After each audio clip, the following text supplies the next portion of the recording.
दोस्तों, अगर आपको मेरी कहानी अच्छी लगे तो एक लाइक करें और चैनल को सब्सक्राइब करना बिल्कुल भी ना भूलें।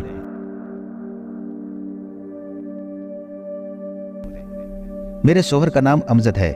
हम सफ़ेद पोश लोग हैं।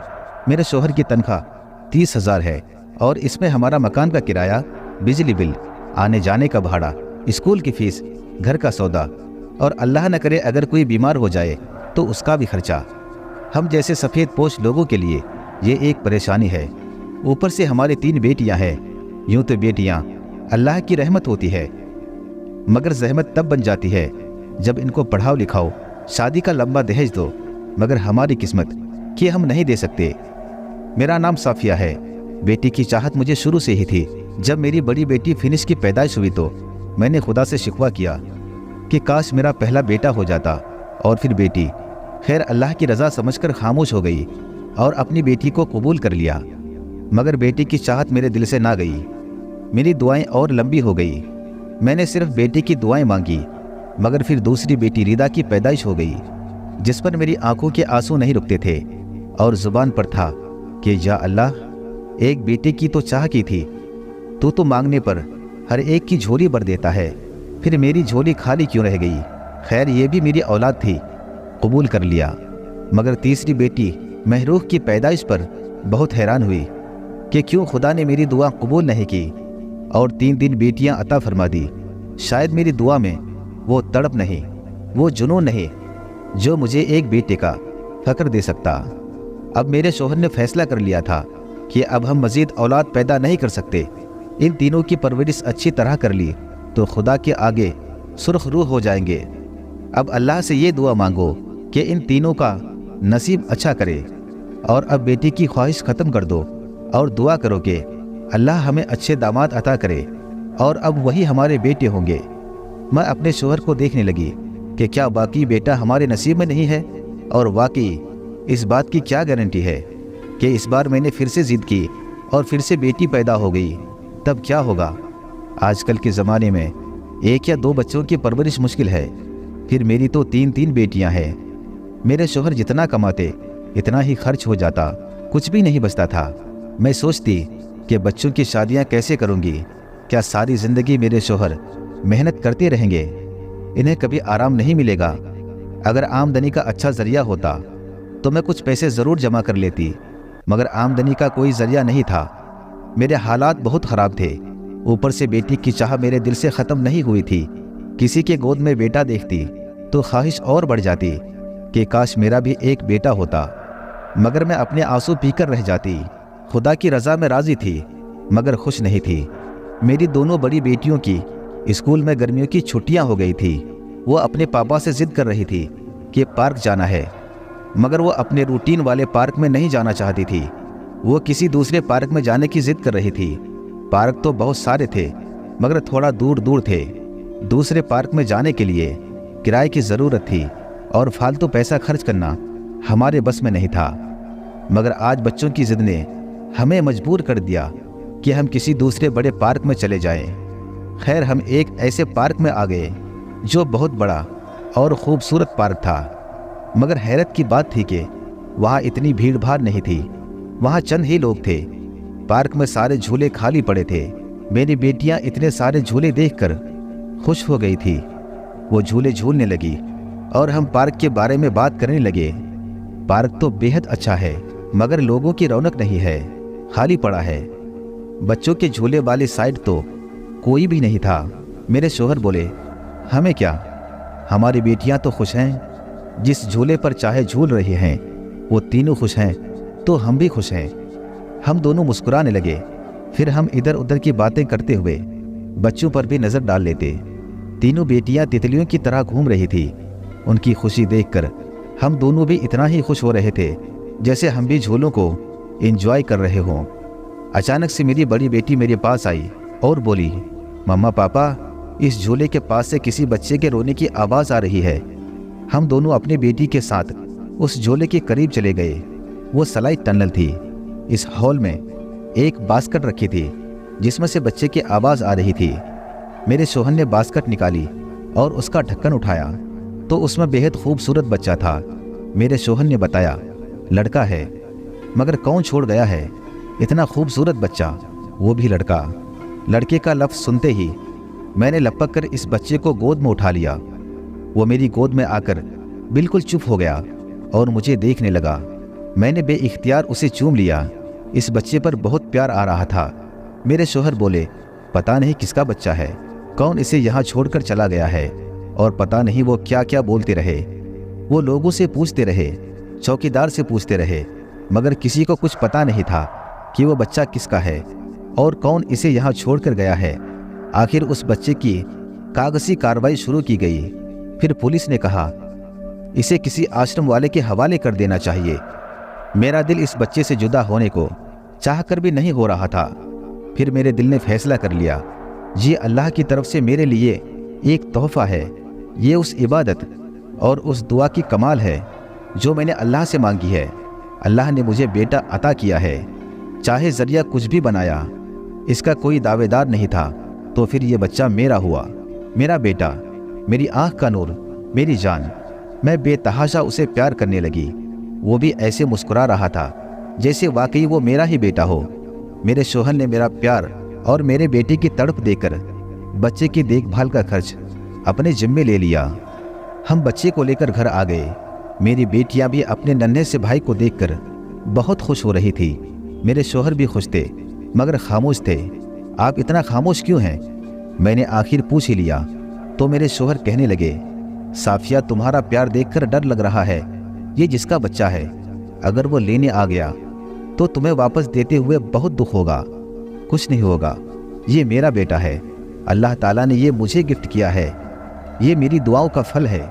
हमने उसका नाम अली रखा और हम हंसी खुशी रहने लगे। परेशानियां तो थी, मगर पता नहीं अब मैं इन परेशानियों से घबराती नहीं थी। अपने बेटे की मोहब्बत में अब मुझे ये परेशानी भी नज़र नहीं आ रही थी। अपने बेटे अली में मैंने एक बात देखी, वो सारा दिन हमारे साथ रहता, मगर जब सोने को होता तो उसे नींद उसी बास्केट में आती थी जिसमें वो मिला था। जब वो नींद के लिए बेचैन हो जाता तो मैं उसे बास्केट में लेटा देती, वो आराम से सोता रहता। आज फिर मालिक मकान आया था किराया मांगने। 3रा महीना होने को आया था। हमने किराया अदा नहीं किया था। वो बहुत गुस्से में बोल रहे थे, कल शाम तक अगर आप लोगों ने 3 महीने का किराया अदा नहीं किया तो ये मकान खाली करना होगा। मैं पुलिस को भी लेकर आऊँगा, देखता हूँ कैसे मकान खाली नहीं करते हो तुम लोग। ये कहकर वो चला गया। मैं परेशान थी कि अब क्या होगा। इस महीने हमें अली मिल गया था, इस वजह से उसके कपड़े, दूध वगैरह पर काफ़ी खर्चा हो गया था। 5,000 रखे थे मैंने, मगर मकान का किराया 10,000 था। ऊपर से 3 महीने के किराए का मतलब था 30,000। कहाँ से आएंगे ये 30,000? क्या होगा? इसी फिक्र में थी कि मेरे शोहर भी आ गए। मेरा उदास परेशान चेहरा देखकर पूछा, क्या हुआ है तुम्हें? मैंने तमाम बात बताई तो वो परेशान हो गए। अब 30,000 कहाँ से आएगा? मेरे शोहर ने मुझे गुस्से में कहा, मैंने तुम्हें इस महीने का किराया दिया तो था कि मालिक मकान को दे देना, पर तुम सुनती कहाँ हो? बेकार में फजूल खर्च करती रहती हो। आप कैसी बात कर रहे हैं? वो पैसे मैंने अपने बेटे अली पर खर्च किए हैं। इसी वक्त अली ज़ोर ज़ोर से रोने लगा। मैं तड़प कर पास गई और अली को निकालकर गोद में उठा लिया तो मेरी नज़र बास्केट के अंदर गई। बास्केट में 1000 के नोट की गड्डी रखी हुई थी। मैंने अपने शोहर को आवाज़ देकर नोटों की गड्डी के बारे में बताया। बच्चे को आए हमारे पास 15 दिन से ज़्यादा हो गए थे। मैं रोज़ बास्केट की सफाई करती थी, मगर कभी कुछ नज़र नहीं आया था। और आज 1000 के नोट गड्डी रखी हुई थी। मेरे शोहर ने उसे निकालकर गिनती की तो पूरे 1 लाख रुपए थे। हम दोनों हैरान थे कि आखिर ये पैसे कहाँ से आए। दूसरे दिन मकान मालिक को 30,000 किराया देकर भी हमारे पास 70,000 बच गए थे। ये ख्वाब था या हकीकत? मैंने अली को उठाकर प्यार करना शुरू कर दिया। मेरे बेटे, तुम कितने छोटे से हो, मगर तुमने हमारी परेशानी हल कर दी। मेरे शोहर बोले, पहले तो ये सोचो कि ये पैसे इस टोकरी में आया कहाँ से? कहीं ये बच्चा जिन्नात तो नहीं है? आप बहुत ख़राब हैं। एक तो मेरे बेटे ने आपकी परेशानी हल कर दी और आप इसे जिन्नात कह रहे हैं। वो खामोशी से अली को देखते रह गए। फिर हमने इन पैसों से रेफ्रिजरेटर और वॉशिंग मशीन खरीद ली, क्योंकि गर्मियों के दिन थे और ठंडे पानी के बगैर नहीं रहा जाता था, और हाथ से कपड़े धो धो कर मेरे हाथ दुख जाते थे। और फिर तो जैसे पैसों का सिलसिला शुरू हो गया और हमारा घर चीज़ों से भरने लगे। अब हम एक पुरसुकून जिंदगी बसर कर रहे थे। मैंने अपना हर मसला अपने बेटे अली को बताना शुरू कर दिया। मेरे शोहर चुप और खामोश रहने लगे। बस वो कभी कभी अली को बड़ी हैरानी से देखते थे। हमें बराबर टोकरी से पैसे मिल रहे थे। आखिर हमारे पास इतनी रकम जमा हो गई कि हमने कारोबार करना शुरू कर दिया, और अल्लाह ने उस कारोबार में इतनी बरकत दी कि वो तरक्की पर तरक्की करता चला गया। फिर हमने बहुत अच्छी लोकेशन पर घर खरीद लिया, गाड़ी भी थी, नौकर चाकर सब कुछ था। बच्चे अच्छे स्कूल में पढ़ रहे थे। अब मेरा बेटा अली भी स्कूल जाने लगा था। अब वो बड़ा हो गया था, टोकरी में नहीं सो सकता था, मगर जब तक बास्केट इसके बराबर मना हो और उस पर अली का हाथ न हो, अली को नींद नहीं आती थी। तीनों बहनों की आंखों का तारा और मेरी जान था अली। वो भी बहनों का दीवाना था। वक्त हंसी खुशी गुजर रहे थे कि अचानक मेरा और मेरे शोहर का एक्सीडेंट हो गया। मेरे शोहर मौके पर ही दम तोड़ गए और वहीं हमें छोड़कर अल्लाह मियाँ के पास चले गए। मुझे भी बहुत ज़्यादा चोटें आई, मगर सबसे बड़ा नुकसान मेरा ये हुआ कि मेरी ज़ुबान कट गई। मैं उम्र भर के लिए बोलने से महरूम हो गई। अपनी बात हाथ के इशारे से बताती। ऊपर से मेरी रीढ़ की हड्डी में गैप आ गया था। इसी वजह से मैं बिस्तर की होकर रह गई थी। मेरे बच्चों का क्या हो रहा था, कौन मेरे बच्चों की देखभाल कर रहा था, मुझे कुछ खबर नहीं था। किस्म किस्म के रिश्तेदार हमारे घर आकर रहने लगे, जिनकी हमने कभी शक्ल तक ना देखी थी, और अब वो हक से हमारे घर और कारोबार की बागडोर चलाने लगा था। मेरे बच्चे परेशान और खौफजदा रहने लगे थे। अली 4 साल का और मेरी सबसे बड़ी बेटी 9 बरस की थी। मैं किसी से कुछ नहीं कह सकती थी, अपने बच्चों की देखभाल भी नहीं कर सकती थी, इनके आंसू भी साफ नहीं कर सकती थी। हाँ, आंसू बहा सकती थी अपनी मजबूरियों पर, अपनी बेबसी पर, बच्चों की लाचारी पर। हमारे रिश्तेदार जो पता नहीं हमारे थे या नहीं, अब हक से हमारी चीज़ें इस्तेमाल कर रहे थे, जिसका मुझे अफसोस नहीं था, लेकिन वो हमारे बच्चों का हक मार रहे थे। मैं खामोश रोते रोते सब देख रही थी। किसी बच्चे को खाना मिला या नहीं, कपड़े गंदे, बदल नहीं सकती थी। स्कूल 1 महीने से नहीं गया था। अली मेरा बेटा, जिसमें मेरी जान थी, उसे मैं ये सब कुछ कह देना चाहती थी, मगर जुबान नहीं थी। सिर्फ आंसू मेरी बेबसी और हाल बयान करती थी। एक दिन अली मुझसे लिपट कर सो रहा था कि मेरी आंखों से आंसू गिर रहे थे, जिससे अली की आंख खुल गई। वो मुझे देखने लगा, फिर अपने नन्हे नन्हे हाथों से मेरी आंखों के आंसुओं को साफ करने लगा। मगर मेरी बेबसी अली से सब कुछ कहना चाह रही थी, मगर जुबान कट जाने की वजह से कुछ नहीं कह पा रही थी। इस बदनसीबी पर तड़प तड़प कर रोई। वो जितना आंसू साफ करता, मेरे आंसू उससे ज़्यादा निकल जाते। अचानक अली बोला, माँ तुम परेशान मत हो, मैं सब संभाल लूँगा। बस पापा के 40वें का इंतज़ार है, वो हो जाए, फिर तमाम झूठे रिश्तेदारों को यहाँ से निकाल भगाऊंगा। मेरी बहनों की जिम्मेदारी अब मेरी जिम्मेदारी है। माँ अब आप परेशान मत हो। मैं हैरान थी कि इतने साफ लफ्ज़ों में अली को बात करते देख रही थी। वो अभी 4 साल का था और वो मुझसे इतनी बड़ी बड़ी बातें कर रहा था। अली बोला, माँ तुम हैरान मत हो, पापा समझ गए थे कि मैं एक जिन हूँ, मगर आप अपनी मोहब्बत में मुझे नहीं पहचान सकी। मेरी माँ के 10 बेटे पैदा हुए थे। तुम्हारी दुआएं, तुम्हारे बेटे की तड़फ की वजह से मेरी माँ ने मुझे तुम्हारे झोली में डाल दिया। मगर वो माँ थी, रोज़ मुझसे मिलने इस बास्केट में आ जाती। जब जब हमारे घर में परेशानी हुई, मेरी माँ ने इसका हल पैसे की गड्डी की शक्ल में निकाल दिया। माँ आपकी नज़र में 4 साल का हूँ, मगर हकीकत में 20 साल का हो गया हूँ। मैं आपके लिए आपका वही 4 साल का बेटा बनकर अपनी बहनों को साया दूंगा और आपको आपका सगा बेटा बनकर दिखाऊंगा। अगर आपको मुझसे डर लग रहा है तो मैं आपके पास से दूर चला जाऊंगा। मैंने अपना सर नहीं में हिलाकर अली को आंख के इशारे से अपने पास बुला लिया और उसका हाथ चूम लिया। वो खुश हो गया, फिर बोला, बस माँ तुम्हारा साथ मेरी ताकत बन गया है। इंशाअल्लाह आपको इस बिस्तर से उठाकर दम लूँगा। मुझे अपने बेटे अली की बातें सुनकर कि वो एक जिन है, बिल्कुल खौफ महसूस नहीं हुआ। बल्कि मैं उसका शुक्रिया अदा करना चाहती थी जिसने मुझे 10 बच्चों में से एक बच्चा गिफ्ट कर दिया था। उस माँ का बहुत बड़ा दिल था। फिर अली ने मेरे सामने 20 साल के लड़के का रूप बदला और बोला, मम्मा अब मैं इस रूप में लोगों के सामने आकर आप सबको बचाऊंगा और अपनी बहनों के लिए उनके छोटे भाई के रूप में रहूंगा। और फिर वाकई अली ने तमाम नाम निहात रिश्तेदारों से जान छुड़ा दी और मेरी बेटियों की देखभाल इस तरह से करने लगा जैसे वाकई एक बड़ा भाई करता है। मेरी बड़ी बेटी विनिश ने पूछा, मम्मा ये कौन है और ये किसके रिश्तेदार हैं?